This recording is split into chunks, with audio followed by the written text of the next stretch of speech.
بسم اللہ الرحمن الرحیم۔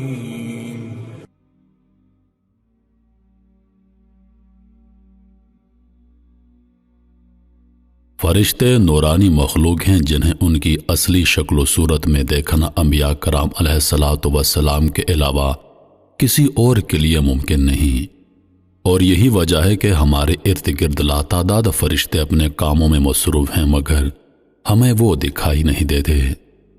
اگر وہ انسانی شکل اختیار کر کے ہمارے سامنے آئیں تو پھر انہیں دیکھنا ممکن ہے۔ انسان کی نسبت فرشتے عظیم مخلوق ہیں اور ان میں بھی بعض چھوٹے ہیں اور بعض بڑے۔ فرشتوں کے پر، فرشتوں میں بعض کے 2 پر ہیں اور بعض کے 600 پر۔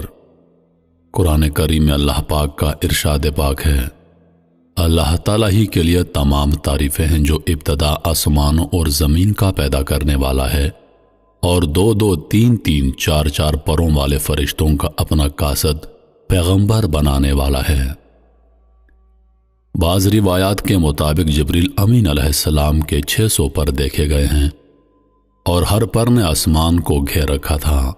ان کے پروں سے مختلف رنگ اور قیمتی موتی بکھر رہے تھے۔ فرشتوں کے قد و قامت، وہ فرشتے جنہوں نے عرش اٹھا رکھا ہے ان کے قد و قامت کے بارے میں حضور نبی کریم صلی اللہ علیہ وآلہ وسلم کا فرمان ہے، مجھے ان میں سے ایک فرشتے کی قد و قامت بیان کرنے کی یہ اجازت ملی ہے، اور اس کا وجود کتنا بڑا ہے اس کا اندازہ اس بات سے کیا جا سکتا ہے کہ اس کے کان کی لو سے کندھے تک کا درمیانی حصہ اتنا لمبا ہے جتنی 700 سال کی مسافت۔ ایک دوسری حدیث میں سیدنا انس رضی اللہ عنہ سے مروی ہے کہ حضور نبی کریم صلی اللہ علیہ وآلہ وسلم نے ارشاد فرمایا، عرش کو اٹھانے والے فرشتوں میں سے ایک فرشتے کے بارے میں مجھے یہ بتانے کی اجازت دی گئی ہے، اس کے پاؤں سب سے نچلی 7ویں زمین میں ہیں اور اس کے کندھوں پر عرش ہے، اور اس کے دونوں کانوں کی اور کندھوں کے درمیان اتنی دوری ہے کہ اسے طے کرنے کے لیے پرندے کو 700 سال کی پرواز چاہیے۔ وہ فرشتہ کہتا ہے، یا اللہ تو پاک ہے جہاں بھی ہے اور جہاں بھی ہو۔ فرشتوں کی ضروریات، اللہ تعالیٰ نے فرشتوں میں شادی بیاہ کی حاجت نہیں رکھی، اس طرح انہیں کھانے پینے سے بھی بے نیاز کر دیا ہے۔ اس کی وضاحت قرآن مجید میں مذکور سیدنا ابراہیم علیہ السلام کے اس واقعے سے ہوتی ہے، جس میں ہے کہ ابراہیم علیہ السلام کے پاس فرشتے آئے تو آپ علیہ السلام ان کے لیے فوراً گوشت لے کر آئے مگر انہوں نے اسے تناول نہیں کیا۔ اللہ تعالیٰ نے فرشتوں کو بیماری، سستی، کاہلی، دکھ، تکلیف، تھکاوٹ اور اکتاہٹ وغیرہ سے محفوظ رکھا ہے، اور وہ دن رات فقط اللہ کی اطاعت میں اپنے کاموں میں مصروف رہتے ہیں۔ قرآن مجید میں ہے، آسمانوں اور زمین میں جو کچھ ہے اسی اللہ کا ہے، اور جو کچھ اس کے پاس فرشتے ہیں وہ اس کی عبادت سے نہ سرکشی کرتے ہیں اور نہ تھکتے ہیں۔ وہ دن رات اللہ کی تسبیح بیان کرتے ہیں اور ذرا سی بھی سستی نہیں کرتے۔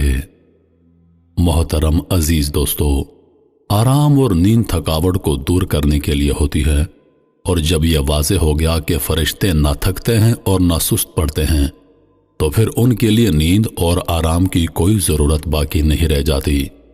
فرشتے تقریباً عام طور پر آسمانوں میں رہتے ہیں اور اللہ کے حکم سے مختلف کاموں کے لیے زمین پر اترتے ہیں اور پھر واپس آسمان پر چلے جاتے ہیں۔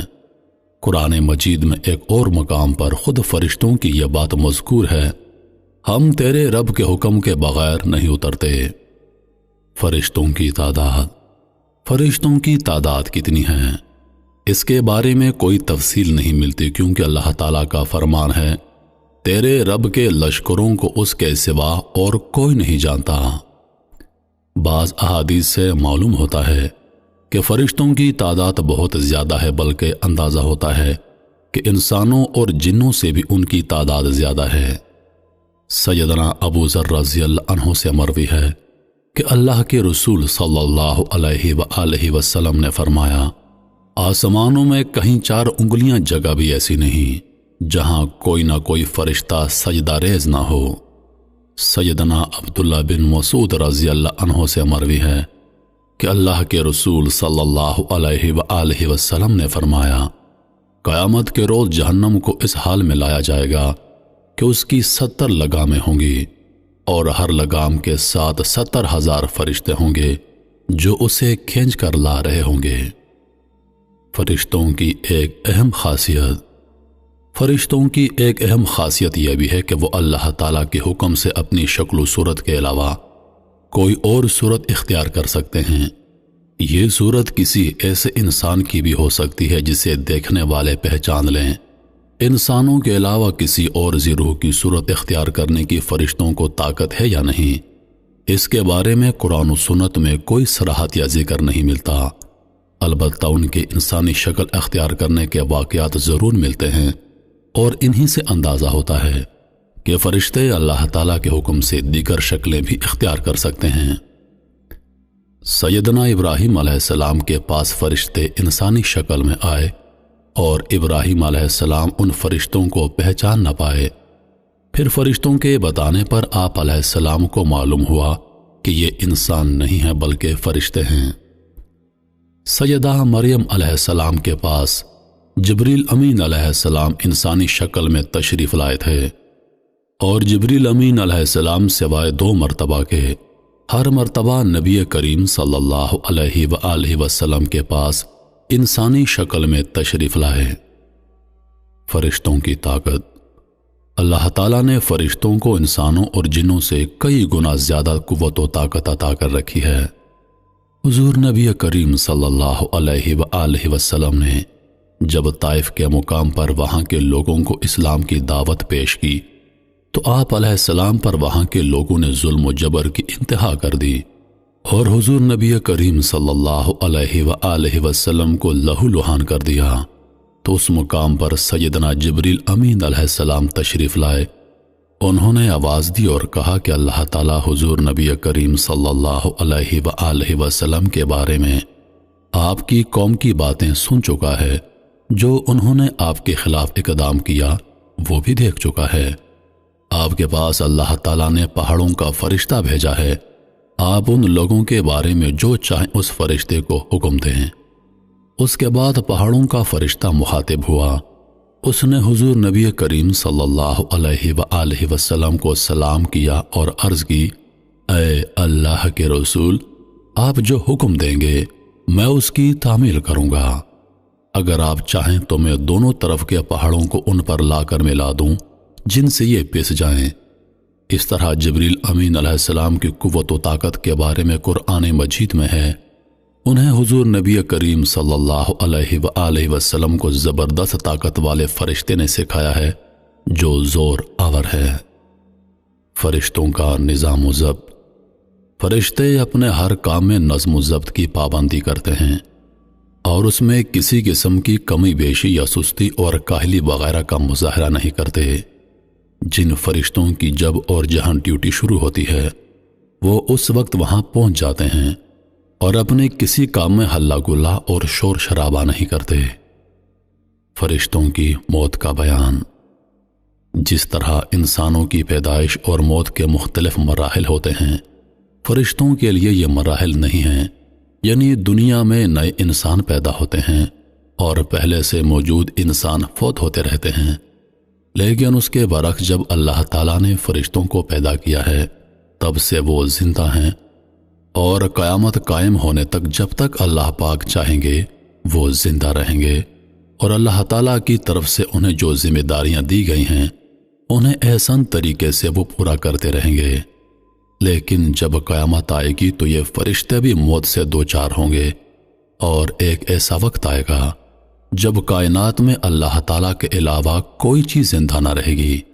اسی صورتحال کو قرآن مجید میں اس طرح بیان کیا گیا ہے، زمین پر جو ہیں سب فنا ہونے والے ہیں، صرف تیرے رب کی ذات جو عظمت اور عزت والی ہے وہی باقی رہ جائے گی۔ مزید ایک جگہ فرمایا کہ ہر نفس کو مرنا ہے۔ عزیز دوستو، ان آیات سے معلوم ہوا کہ یہ ساری کائنات تباہ ہوگی اور اللہ تعالیٰ کے علاوہ ہر ذی روح موت سے دوچار ہوگی۔ اس کے بعد سب سے پہلے اللہ تعالیٰ اسرافیل علیہ السلام کو زندہ کریں گے اور انہیں حکم دیں گے کہ وہ سور پھونکیں، جس سے وہ ساری مخلوق جو مردہ تھی زندہ ہو جائے گی، جیسا کہ ارشاد باری تعالیٰ ہے۔ پھر دوبارہ سور پھونکا جائے گا، پس وہ سب کھڑے ہو کر دیکھنے لگ جائیں گے۔ اجماع امت سے یہ بات ثابت ہے کہ فرشتوں پر بھی اسی طرح موت و فنا نے آنا ہے جیسے دیگر تمام مخلوقات پر موت آئے گی، اور اس بات پر قرآن و سنت کے دلائل بھی شاہد ہیں، جیسا کہ فرمان باری تعالیٰ ہے۔ اس ذات باری کے علاوہ ہر چیز نے فنا ہونا ہے، جس میں فرشتے بھی شامل ہیں۔ فرشتوں کی موت کی تکلیف، اور جہاں تک فرشتوں کی موت کی کیفیت کا تعلق ہے تو اس حوالے سے قرآن و سنت کے نصوص صحیحہ سے ہمیں کچھ نہیں ملتا، البتہ چند ضعیف روایات اور آثار اس حوالے سے ضرور ملتے ہیں، خصوصاً 4 بڑے فرشتے سیدنا جبرائیل، میکائیل، اسرافیل اور ملک الموت کی کیفیت کے حوالے سے۔ لیکن یہاں یہ بات اچھی طرح سمجھ لینا چاہیے کہ یہ مسئلہ غیبی معاملات سے تعلق رکھتا ہے، اور غیبی امور سے متعلق کچھ بھی اس وقت تک بیان نہیں کیا جا سکتا جب تک کہ اس کا ثبوت قرآن کریم یا صحیح حدیث سے نہیں ملتا۔ قرآن و سنت کے ظاہری آثار سے یہ بات سمجھ میں آتی ہے کہ تمام فرشتوں کی ارواح کو ملک الموت ہی قبض کریں گے، اور ملک الموت بغیر کسی فرشتے کے روح کے قبض کیے فوت کیے جائیں گے۔